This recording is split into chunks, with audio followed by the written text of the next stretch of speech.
Hello. Okay. Hello. Hi, Ola, and welcome, Natasha, our special guest, and hi, Sahiti. It's lovely to see you again. It's absolutely wonderful.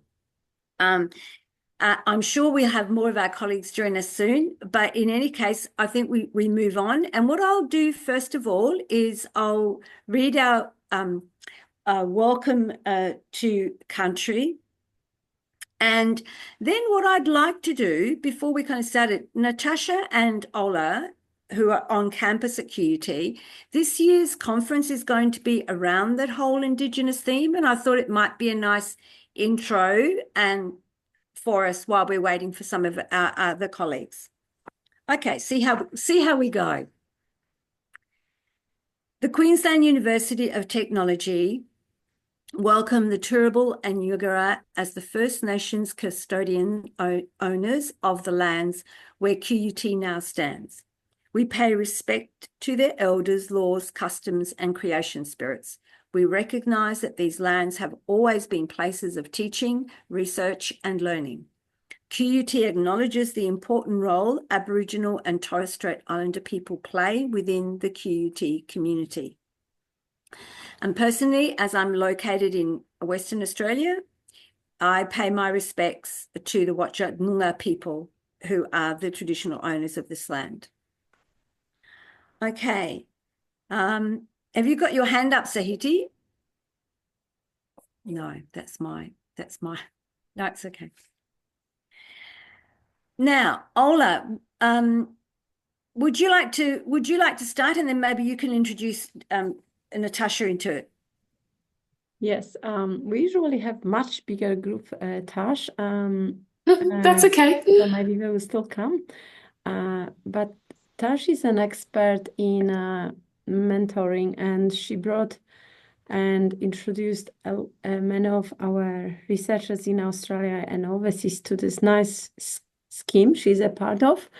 And I hope many of you students or researchers will consider it as an option for the future because it's has an amazing impact on your development and builds a lot of networks which you can consider in the future for many research projects, and also develops you as a person regardless whether you could be a mentor or mentoree. So and also I want to mention that Tash is our HDR writing educator. She helps students to turn their thoughts into great research thesis and also help them to direct them with research writing.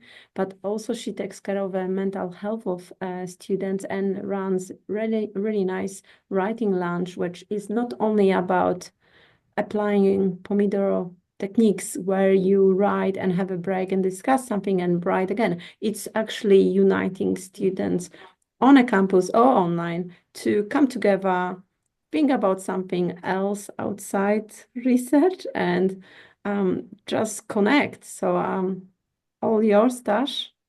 Okay. Hi there. I can see Mel, who has been coming to my lounges. Oh, Mel, you were at the lounge and the retreat, weren't you, last week? Oh, you're on mute. Sorry. We love the sound of your voice now. Than my lips moving. I've been to a lounge, but I haven't been to a retreat yet, but I do really want to go to one. Okay, excellent. Yeah. What did you think of the lounge, Mel, when you came? Um, it's probably the best thing. The hardest thing I think about being a student is being really isolated, and not sharing your work. I think probably they're the two biggest things, is giving other people a look into what you're doing and collaborating with other students. Yeah, great. Um, so thank you to Anna and Ola both for introducing me. And I guess I'll just, add on that. My main role, my actual title in the grad team is language and learning educator. So I'm really there to provide language support to HDR students. And I do workshops. I think Mel, you were at my workshop yesterday, were you, on common writing errors? Yeah, so that's sort of like my main gig. And I think, you know, I'm well versed in with that hat. But the other hat that I've sort of taken on is an interest in student well-being. And it's just because of the emails that students will send me, or, you know, if I'm meeting students and I can just feel, sometimes I would think, oh, this person would really benefit from knowing this person, and this could be a really great connection. And so the lounge, it wasn't meant to be for remote students specifically, but believe it or not, it actually, the very first lounge was just before we all went into lockdown. It was pre COVID. And I know I'm here to talk about mentoring, but I think that this is still sort of part of, because we mentor each other, don't we? And you're mentoring right now by talking to us about it. That's Okay, how I good. see it. Yeah, Okay. yeah. You're amazing. So, you know, I remember it so clearly. I was actually so disappointed that the first lounge was online. And I had this vision of everyone coming with their coffees and connecting, you know, because this was really before Zoom became the medium that we all need, like we're doing right now. And I remember the director of GRED at the time, Paige Maguire, she did the welcome, and I was just like, oh no, this is not going the way I wanted it to. But you know, it's actually incredible because my very first student has now graduated, and she and I have done 2 conferences on the lounge and its impact on her. She lives in northern New South Wales. Hi there, Maria. I'm just having a little chat here, introducing myself. I'm going to, I can't see everybody. Let me move that to gallery. Okay. So yeah, Kirsten was my very first lounge attendee, and she said to me there's something, well, partly she couldn't connect to campus. You know, she couldn't get to campus. We were all in lockdown. She couldn't get here physically as well. And it was just a way of meeting other students, finding out things that were going on. But more than that, it's a space to write. So if you haven't been to the lounge yet, I really encourage you to come along to some of the sessions. They're run fortnightly. I make them hybrid, so you can come, bring your coffee, meet me, and I'm basically your cheerleader. I have my little pom-poms going, whoa, let's Pomodoro, let's go. And we sit and we write. But more than that, we go, hey, who are you? How long are you in? How far are you in candidature? I think I told this story recently, but I felt so thrilled when I had 2 students attend, and they were talking about what their plan was for the lounge, their writing, and they both were doing scoping reviews. One was from health and one was from education. And they both, you know, sort of went, oh, I'm doing a scoping review. Oh, and they started to listen to the other person, and they started to ask, oh, what protocol are you using to do your scoping review? And I watched it happen, and it became this, we become a community. It just happens in the lounge. And those incidental conversations that we hear and go, oh, what, when do you have to do the confirmation? Or I have to book my own room. Like, all of those things happen there. And I think that's a really wonderful part. And that's sort of become another hat of mine, my joy in providing well-being support for HDR students. But I know that you've been talking about mentoring, and I sort of am here also to talk about my other hat, which is I'm involved in a committee, and we are called M4RD, which basically means Mentoring for Researcher Developers. So it's for people who support researchers like you. So it could be a liaison librarian. Anna has been in the scheme before. Ola has been in the scheme before. So it's everybody who supports researchers. Can I just pop in here and Please. just say, I got first of all, I've seen the mental health and well-being, and I'm so glad I finally really understand what it's about, because I don't think we've ever taken the opportunity I haven't, to hear it, because I think that they all know I'm far away. I'm on the other side. not the dark side Perth, but the other side anyway. But I think the initiative is absolutely amazing, Natasha, and I am just so, like I know a little bit about it, so I'll be joining you, and I may not be your traditional student, but I am a student, as you all know. This is my retirement is about being a student. But also with the M4RD, it was an absolutely amazing experience. I myself made a lot of contacts, so it was actually a really easy, comfortable setting for networking. So there you are. Those of you who are in there saying, "Oh, I'm a bit nervous," fine. This is a great program. Now I'm going to stop and let Natasha continue because she's amazing. Anna, you're good for my ego. If we do quickly talk about the lounge again, just before I get to the mentoring, I've just put something into the chat. It's Kirsten, who was my very first attendee. We've become friends. She's a friend. We text, we have coffee, we've become mates, but she has now been conferred. She's a doctor, she's working as an academic, and ironically, her own research was about well-being.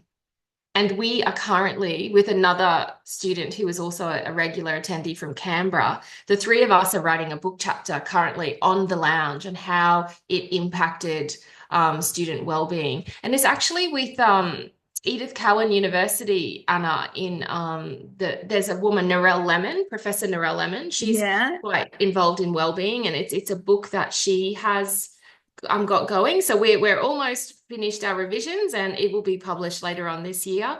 But it's actually incredible how it's sort of spiraled.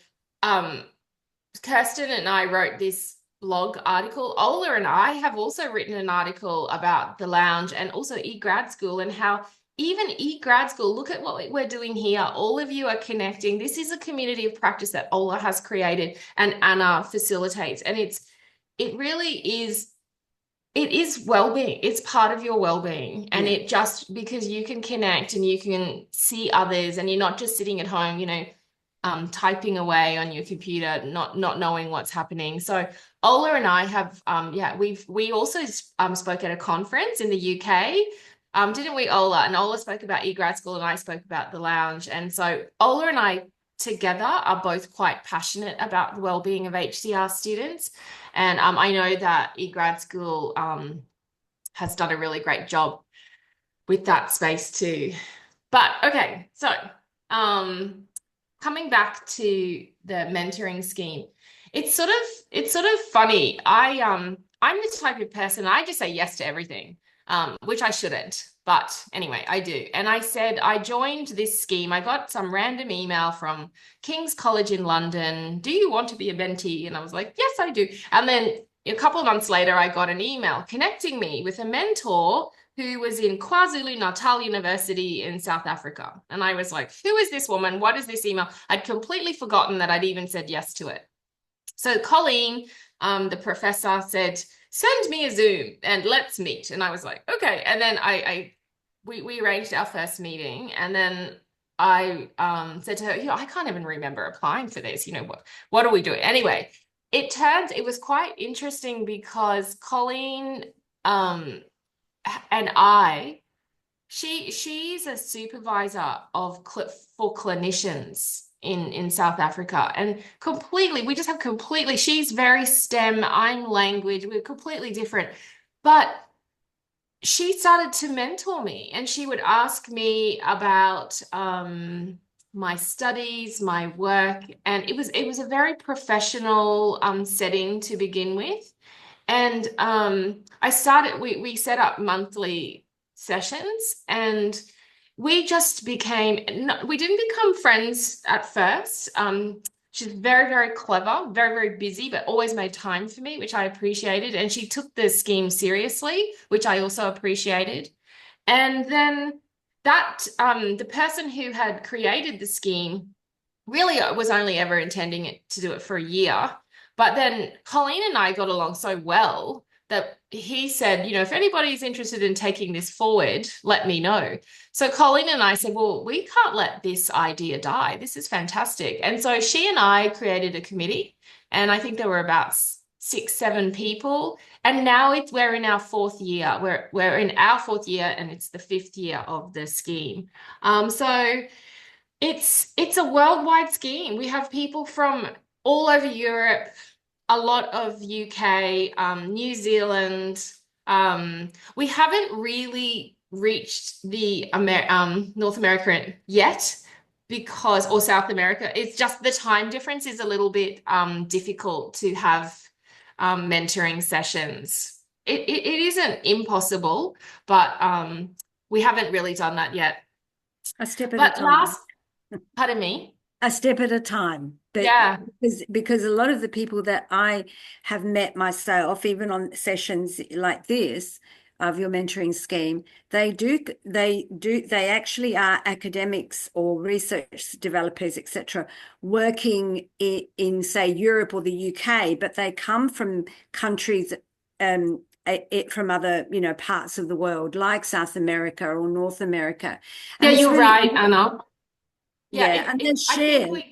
Yeah. we did count because we've decided to do research on the scheme, and I've presented at a conference on M4RD because it just took us all by surprise how people wanted to connect. And I don't know, maybe you could put a show of hands here. How many of you have ever been a mentee before?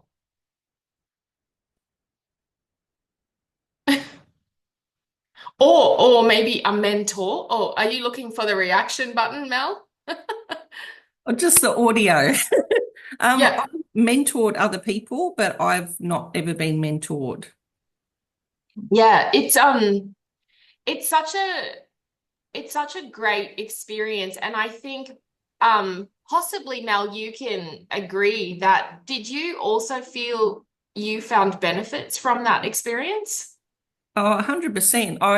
I come from a background, I'm in nursing, and it's unbelievable, but it's a really toxic work culture, believe it or Mm.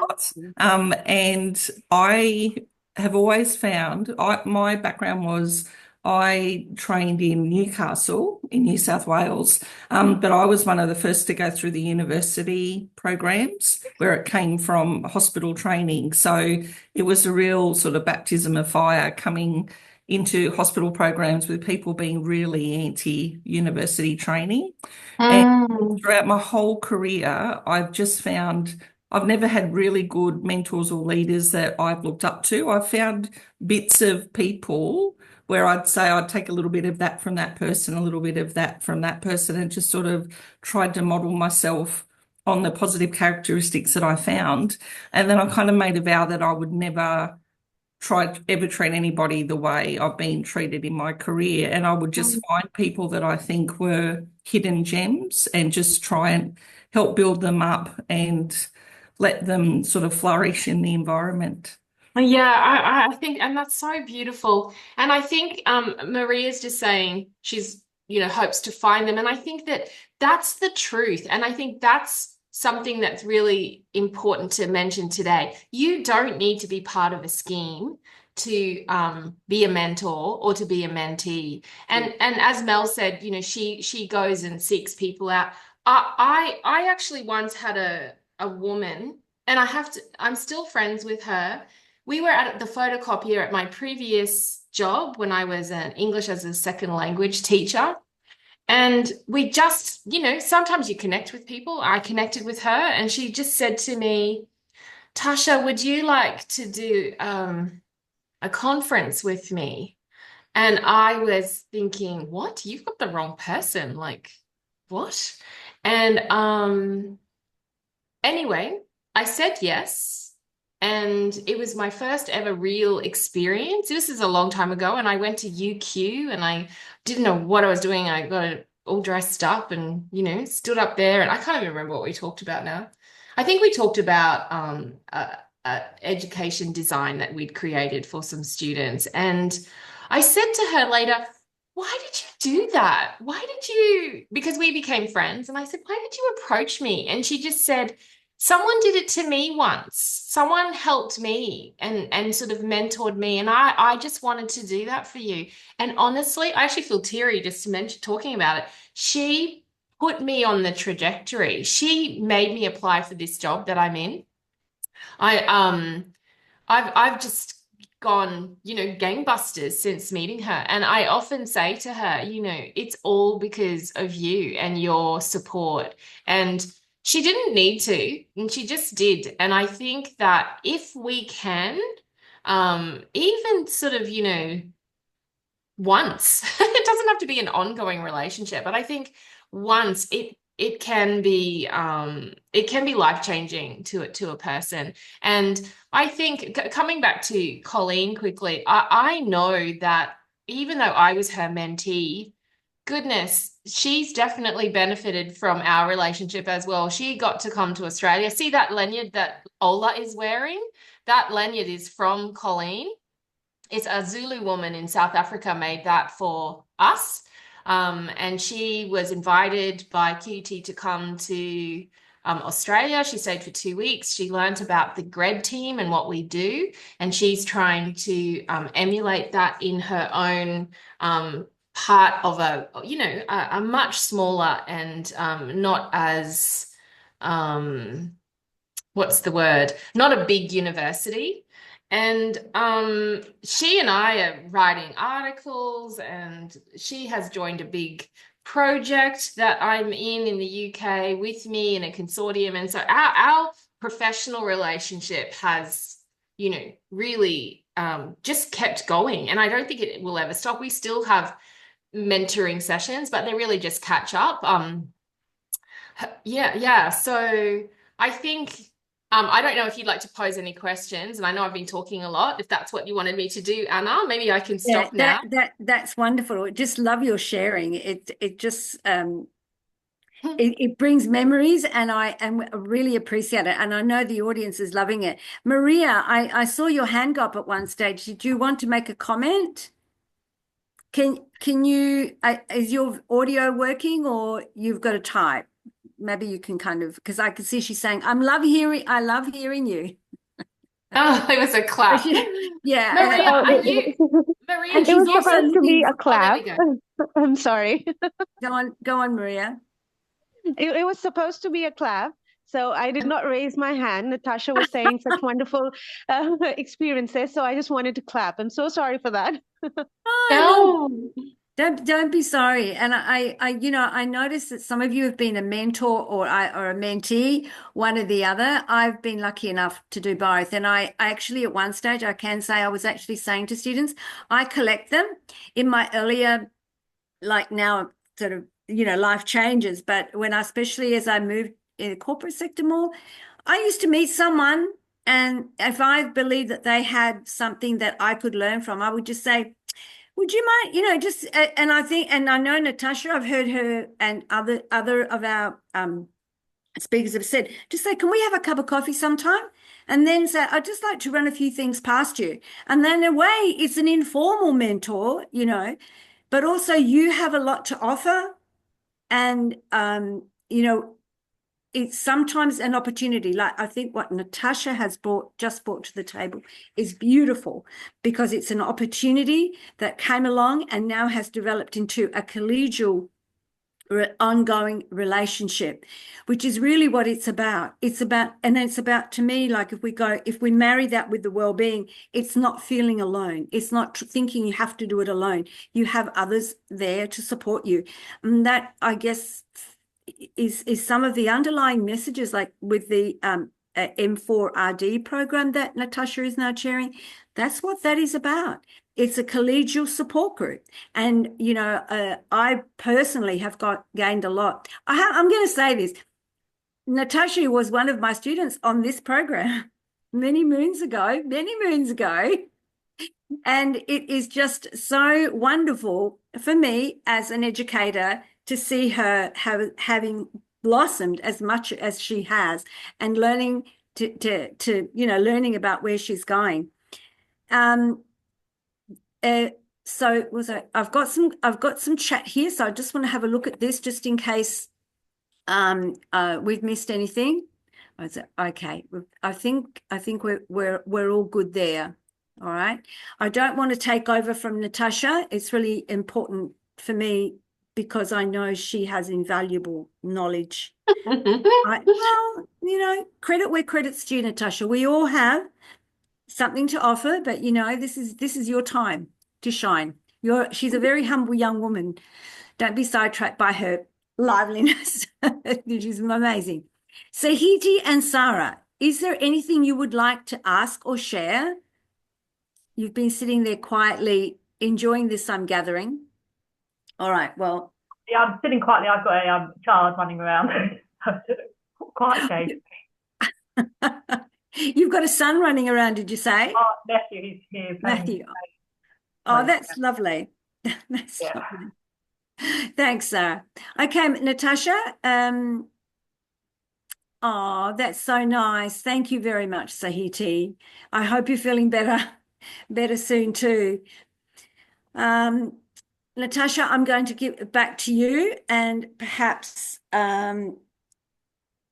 just continue with perhaps some more examples of the benefits of mentoring and coaching. I mean, coaching I know is, to me, I'm going to ask you this. Do you think, because it seems to me from the literature I've read today, do you think that coaching is really on its way out, or really just the niche that's in industry, and mentoring is kind of broadening and growing, you know, like horizontally, whereas coaching seems to be more siloed?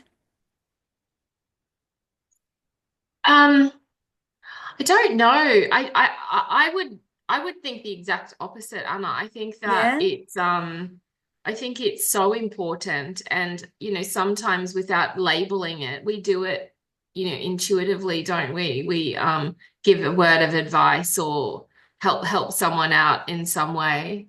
But Good. I think that mentoring is everywhere. It's just everywhere. Keep I keep hearing about it. Maybe because I'm in this scheme, I don't know, but at QUT with the supervisors, we're about to embark on a project where we get supervisors to be involved in a mentoring group more experienced supervisors supporting the novice supervisors, which you know is going to be invaluable to them, learning from others.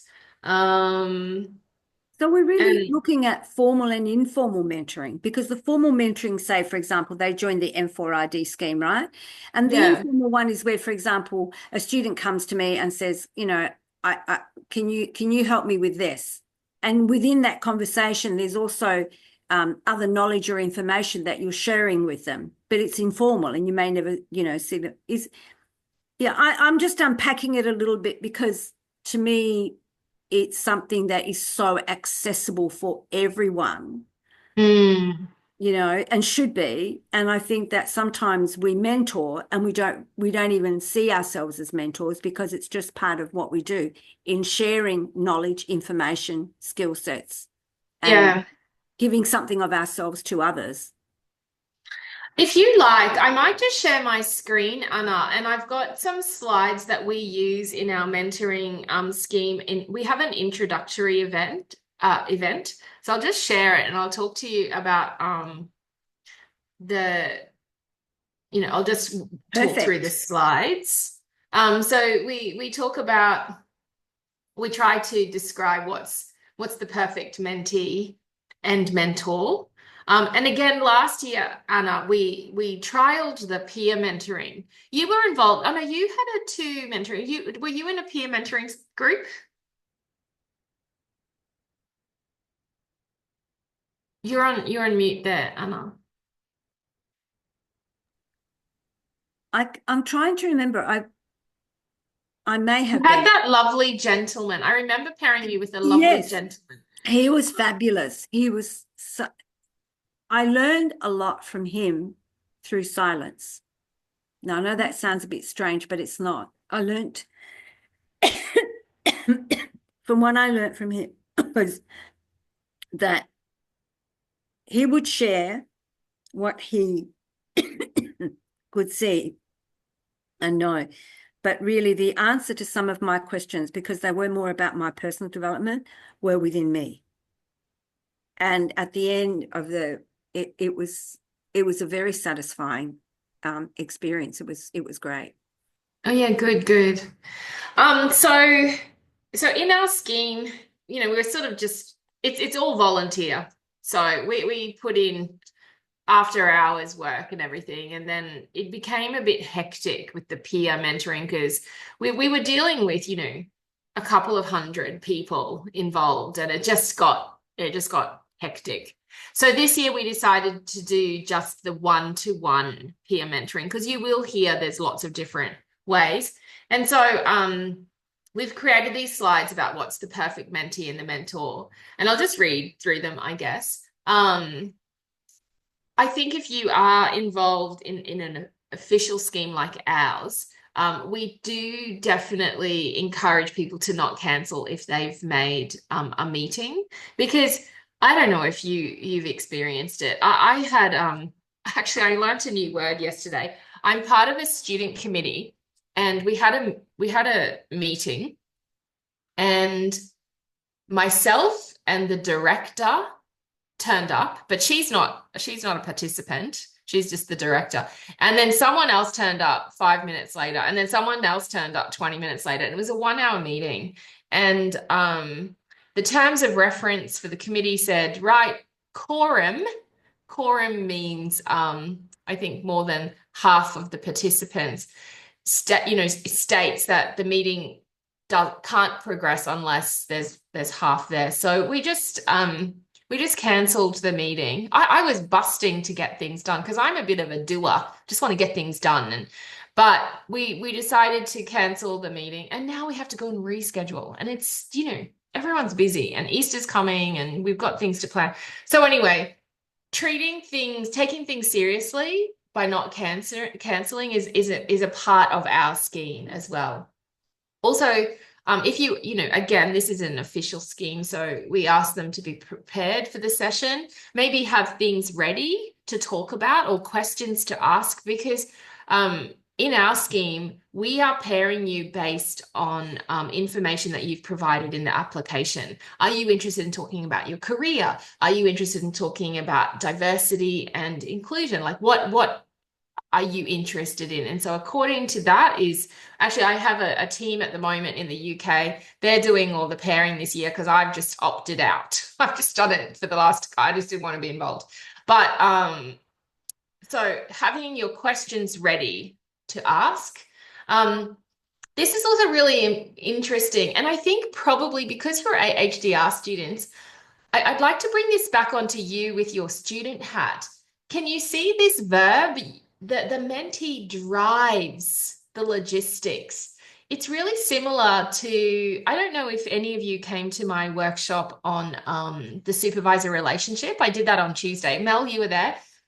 I really wanted to impress upon the participants that I had the image of the car, you driving the car. I don't know if you remember that PowerPoint. I want the HDR students to know that you're driving your research degree. It's not your supervisor. Your supervisor is not going to be like, right, Mel, did you read this? And have you done this? And did you do? It's the other way around. You're saying, right, I've read this, I've booked this, I'm doing this. You're driving it. And similarly, the mentee's driving the session. This is how we like to do it as well. Fourth point is doesn't expect to be told what to do, is willing to change and does what they say they will, offers honest feedback.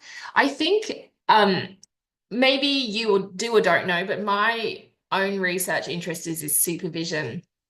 And a big part that I'm really discovering more and more, and I'm happy to share with all of you, is the fact that trust needs to be there. You need to have some level of trust with you and the supervisory team, because when you have that trust, you open yourself, you can be vulnerable. And if you feel like, oh, I can't ask that question to my supervisory team because maybe I'm stupid, that's why you come to the lounge, or that's why you come to eGrad school, and you have your community around you where you can ask those what you might deem to be stupid questions, those questions. But when you are vulnerable, when you're able to be vulnerable because there's a trust there, I think this is where it can lead to positive, positive relationships. And it's the same with a mentee and mentor, being able to be honest. I like this second last point about challenging. I think that whether they like it or not, their mentor will be challenged. Just like me sitting here, you asking me questions, I'm challenged to think of what to say. But it's a good type of challenge, and the mentor benefits from that challenge as well. And, if we bring it back to your supervisor, it's the same thing. Do you know that supervisors, that the time allocation for them to supervise you comes out of their research portion of their workload? And they do it because they find satisfaction. Most supervisors, I would say, I'm not going to give a number, but most supervisors love supervising. They love it because they learn and they grow and they help others grow. It's a really similar situation. In America, they don't use the word supervisor, they use the word advisor. Even mentor. Different languages have different words for what a supervisor is, and mentor is used. So you will challenge your supervisors as well, similar to this, and the mentee can take responsibility for mistakes. So I'll move on to the mentor then. Again, same deal. Please don't cancel. We encourage them to not cancel. Manage the session. And then the third point, so they manage it in the sense of timing and what have you. But again, the mentee is driving it, asking the questions, seeking the help. And you know what Anna said earlier about listening? This is such a skill, I love this third point. It's called active listening. And I really promote this in my role. Another one of my hats is I facilitate a lot of supervisor workshops with the grad team because that's my passion. I love it.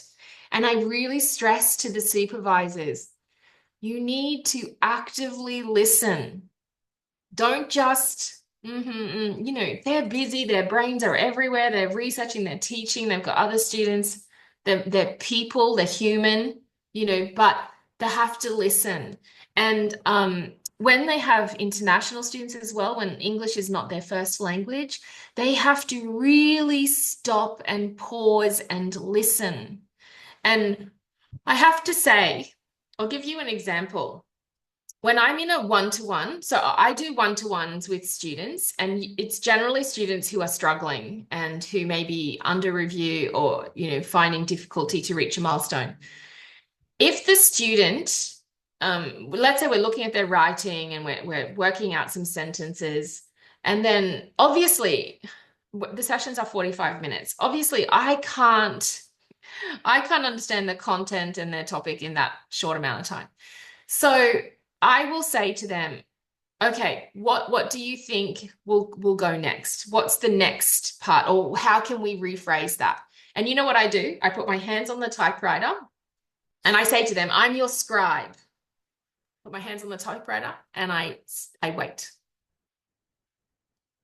And I wait. And it might feel uncomfortable, but it's not, because I'm attentive and I'm aware. And then I swear what comes out of their mouth is gold. And I just then type it for them. And, I probably learned this. You can see my last name is Japanese. I lived in Japan. Oh, Mel, go for it. Oh, I just wanted to know why that worked. That technique worked. I think number one, I create a mood where there's trust. And I'm not their supervisor. And there's no tension. And there is a level, it's the listening. They know I'm listening and I'm waiting. Sometimes if they can't start, I might do a little prompt, like a little sentence starter, and that will get them to go, but I don't talk. And it's easy for me, Mel, because I lived in Japan for 12 years, and the Japanese people don't find the necessity to fill silence with words like we do in Australia. You know, we have to like, oh my God, there's an awkward silence, so we'll just keep talking. They don't do that. No. My partner's Japanese, so I Oh, 100% get that. yeah. I had to learn to embrace silence. They're very non-verbal communicators. Yeah. It's very zen, isn't it? Mm. It's How, amazing. how long have you been together? 8 years. And have you been there? Oh, we go every year. Yeah. And You his know, family are amazing. I cry every time I leave um, his mum. I have permanent residency there, so I'm planning on plonking myself there for a long time. Once my kids are finished school, it's there's something about it. So my Japanese sister-in-law and I can sit and not say anything, and it's completely comfortable. We can go to a bathhouse and onsen together, you know, and just not talk and just take in everything. I can't do that with Aussie women. Something about it. But I'm still shy around onsen, so when we go over, if there's like a public onsen for women, I'll get up at like 3 o'clock in the morning and go down when there's no one there. oh, darling, no, go for it. Embrace it. I love it. It's my favorite thing to do. But you know what I mean? I feel like this listening, I learned that in Japan, or I learned to be comfortable with it. And I also, in one of my supervisor workshops, and I think I even said it in yesterday's workshop, I put that graph about the meetings and the 50-50. In the meetings, students need to talk 50% of the time. And it's often, I mean, when you have a supervisory team, you're outnumbered, so they probably will speak more than you. But they really do need to stop talking and just listen. What does the student have to say? And I encourage you as students to speak up, you know, but the listening is the job of the mentor and it's the job of the supervisor. I think there's a good correlation here, really good connection. Um, they can challenge the mentee around limiting beliefs. And I think this is actually really true for HDR students. Mel, you're at the start, aren't you? Sahiti and Sarah and Maria, how far are you guys into your candidature? Just put it into the chat if you can't talk. Maria's early as well, few months.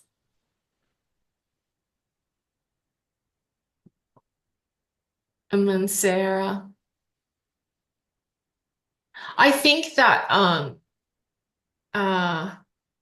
what will happen, and I'm sorry to tell you this, you'll want to give up. You will a lot, and you will doubt yourself. You'll look around at all the really smart people and your smart supervisors, and you'll go, what am I doing here? I don't belong here. This is called an imposter feeling, and there's a term called imposter syndrome, which you may or may not have heard of. Everyone feels it. Even your supervisors have felt it. There's a really great video that I might share with Anna and Ola to send out after this. And it ends by saying, you have talent, you are capable, you belong. And I love those three things. And I think it's something you need to put on your wall as you progress through candidature, because it will creep in. And that's when you have limiting beliefs, the mentor will help you with them, and your supervisors should as well. Very So sage advice, Natasha. Very sage advice, very wise, because it's absolutely true. And it's wonderful to hear you and to actually see, because I think most of our students know, I've actually gone back to being a first-year student. I'm doing law, so I've done all my like a lot of postgrad, but I decided I want to learn. And what I see with a lot of the students, and they're very, despite, the fact that I'm like their grandma, and I love it. I love that feeling. They share with me what's happening, and I can see that that whole sense of us, can I do that? Do I know? And I have to say, Natasha, as much as I when I get into conversation, listen and, do the best and share whatever knowledge I have, they encourage me without having to say 100%. anything. The fact that they respect me there on campus is maybe I do belong, because at 70, I'm not supposed to be, doing this. I'm supposed to, according to society, be doing something else. And I think that's also, part of finding your place where you belong, and if you're passionate about doing your research or study, whatever it is, that's where you belong. But sure, I think we all suffer with the imposter syndrome, and I think your advice is very, very sage. Thank you, Natasha. I just wanted to say that. And I want to just reach out to Maria. Maria, you know what? The truth is, the honest truth is, doing a PhD, and I read this in the literature, 10% intelligence, 90% resilience. It's all about just keep going. Pick yourself up. Just keep going. Everybody else has that. Remember that, please. Remember these words throughout Canada. It's 10% intelligence, 90% in resilience. I know this might be a terrible thing to say, and I'm conscious I'm being recorded, but I used to work with a woman who was hopeless, and she kept getting promoted and I wasn't. And I was like, what in the world? And the fact that she was terrible at her job kept motivating me to keep going. If she can do it, I can do it. And I just kept going. And, and actually I also have a faith, and I think that God plonked me into the right job. Actually, I wasn't meant to get the job that I had been applying to. But Maria, don't give up. And I think good. Make your kids keep going. I want you to come to all of our events, Maria. You come to my lounge. I'm going to put my arms around you and keep going. And Mel and Sahiti and Sarah, come along. Let's be a community. You're starting out together. You should really, connect.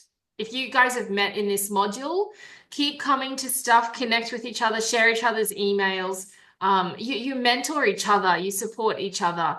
And, as I said to you in that very first lounge of mine, Kirsten came, Owen came not long after. The two of them were at every single lounge that I did, remotely. And we would also bring in topics of, what's the best exercise to do when you're studying, whatever. We would bring up any topic of interest, but they got each other through. Owen was really good at quant data, and Kirsten didn't have a clue, she struggled a lot, and he supported her with that, and she supported him with other stuff.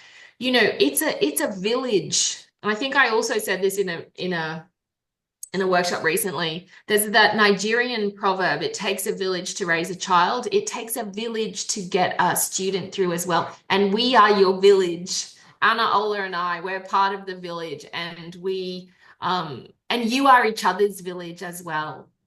Mel, you're unmuted. Did you want to say something? I suppose for me, these sessions and being able to interact with other students is really a blessing for me, because unfortunately my supervisor sessions are where I get all of the put down, and I always come away feeling less confident with every supervisor session. So I kind of use these formats for trying to build myself back up again. So I really appreciate it. Yeah, that's so good. And you're not alone, Mel. And I think that at the start as well, and did you come to the working with your supervisor workshop that I did last week? I did one last year. Yeah. Yeah. Can I just ask a question, just interrupt here, because we had Mm. we had Uwe last week. We were talking about supervisors, and Mel, has your relationship with your supervisor just regularly been very negative feedback? Have you not had any positive Completely. feedback at all? I've been really, really sick since I started uni last year on the 1st of July. Yeah, Um, and they're not really sure what I've got, but they think it's called mast cell activation. But I yeah, keep getting episodes of angioedema, so my whole face sort of swells up. And then I'll have like a week where I kind of can't get anything done. And right. I feel get behind, and then I'm sort of trying to catch up. So, and my supervisors have known that I've been like really unwell for the Yeah, last sort of probably January this year. I started to feel better, yeah. and I just keep getting, oh, you need an extension for your stage 2 document, and you're not going to get it done in time, and we're really worried about you. And that's all I hear all Oh of my goodness, that's what every, yeah, I Okay. heard the same thing. Asha, over to you. You're the expert yeah. on this. Mel, it's more common than you realize. I think I really wish I could just tell supervisors to not say that. We are worried you're not going to get there. It's just a terrible line that they just throw out constantly. It's the way they say it. Mhm. If you like, contact me separately and we can Okay. have a chat. But I think that this is the reason my research is on supervision, because the supervisor is the key. Mm. And I say to them, the way they give feedback. In my session just recently, I talked about Mark Twain. He has a famous quote where I can live 2 months off a good compliment, and I've moved that to supervision. The supervisor, if you give positive feedback, the student is going to be woo and motivated and putty in your hands and will do anything for you. You give some positive feedback. It shouldn't just be critical. Supervisors that's their job. They are meant to find mistakes and flaws in everything that they do. That's what their job is. So the way they give feedback and the way they critique, you know, um, can can be worked on, can be better. But just understand, Mel, you're not alone. And also at the start of candidature, most supervisors will not be friendly with you in case something happens before confirmation, and they just will absolutely have a wall. My supervisor would, I'm a people person. I want to be friends, and I was not getting any open opportunity to talk about family, or it was just complete brick wall. And I was like, okay, I respect that. And that's just, you'll find that they're not all supervisors are like that, but I think at the start many are. So you guys are at the beginning, and but you can do it, Mel. You can do it. And you will do it. And you just have to, but you need to know what to do, because that's the thing. And that's why you need sessions like this. You need sessions. Come to everything that Kerry and I run for the writing. Have a look at all of the Canvas modules. There's so much to do. And to learn and to know, especially with the academic writing genre and stuff and what to produce. Have you done your stage 2, did you say? So you're doing a stage 2. I'm up to I'm doing a MPhil, so I'm up to doing the submitting the research proposal. Oh, you're doing research proposal. Okay, yeah. Have you seen exemplars? Have you seen other students' research Uh, I've, proposals? I've got one other student that shared one with me, but she's doing a PhD, so hers is formatted a little bit differently, but she has shared it. Hmm. Yeah, you can ask your supervisors for examples as well. Can you please Uh, share some? I have. The feedback I get is I get told it's because I'm intending to flip into a PhD. I just get told it's my PhD and I have to find it myself. Yeah. Mm. Did I Um, just sorry, go on. no, after you. No, I wonder, Melinda, if you've thought about, if you've asked yourself the question, are these the right people to supervise me? And I don't know, I'm not trying to say they're not good supervisors or they're not intelligent or they're not good people. That's not what I'm saying. Yeah. Sometimes it's like, how do you identify someone who has synergy and a compassion because of shared experience, or at least approximately shared experience?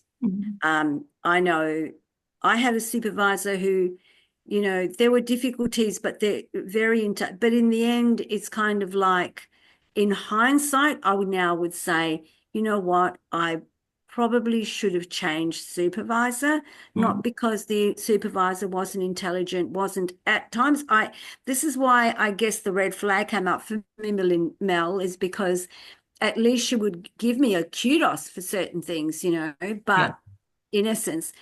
So I don't know, Natasha, if I'm overstepping my mark too, because I'm, as coordinating this, but I think we've had enough of our key speakers like yourself, like Professor Uwe Dilek and others who have said, if you feel that you're not progressing in the way that you really, your passion lays, then maybe have a look around and see if there are other people who may supervise you. I don't know. Natasha, I think you're a better expert than I am. Yeah, I actually had a chat with somebody about that yesterday, and I've been given a couple of people's names to email to sort of start that dialogue. Yeah, it's definitely hard when you're sort of still at the beginning. Sorry, I'm just actually sending you a copy of my stage 2 so you can see it. I have a stage 2 document that I'm sending to you. I've just found your email, Mel. Thank you. And I think, again, even though you ask your supervisor, they don't necessarily, I'm sending it to you without any words. They don't necessarily have a bank of, they don't need to keep a bank of things, but they can. Reach out to the GRC team. They will give you sound advice based on, you're not the first person who's gone through this, there's lots of people. But I think talk to them about it. But again, you can you can progress. People progress with poor supervision and pass with poor supervision. But it doesn't mean you have to endure poor supervision the entire time as well. But I've just sent you my stage 2 document, but it was actually based on a thesis by publication format. So it's probably not how others have done it. And again, it's not a research proposal, it's for a PhD. So, but maybe we can find someone who has a research proposal. But again, it's just conversations with your supervisory team. But you've got my email now, Mel, because I've just emailed you, and just reach out to me on another time. But I'm conscious of the time, Anna, and I'd just like to thank you for inviting me and thank Ola for inviting me here today. And I really do wish all of you the best for candidature. And my advice is seek out mentorship by someone that you feel you can learn and grow from. And you can officially say, hey, I'd really love you to mentor me, or you can just it progress through coffees. But I wish you the very best, everybody, with your research degree, and I look forward to seeing you at future eGrad school events and HDR writing support events. And actually, Tash will have a module next term in May as well, and it's very good for anyone who is preparing to the stage to present their thesis or milestones, because it's about presenting your research. And I've done a very bad job because I think my lighting is not good, but we do talk about lighting. I've got a big window behind me open, so yes. Thanks, Ola. I can forgive you for that, Tash. We didn't notice that. All we noticed was didn't you? amazing woman who has shared with us some incredible insights, knowledge, and you are just such a great empathetic a person, and I think that the students, I think we're honored to have you here with us today. And I will say that I think that your students will all feel very honored to have you as their educator and supporter in all your various ventures. So thank you very much for joining us, Tash. You're a real joy. That's very kind, Anna. Thank you.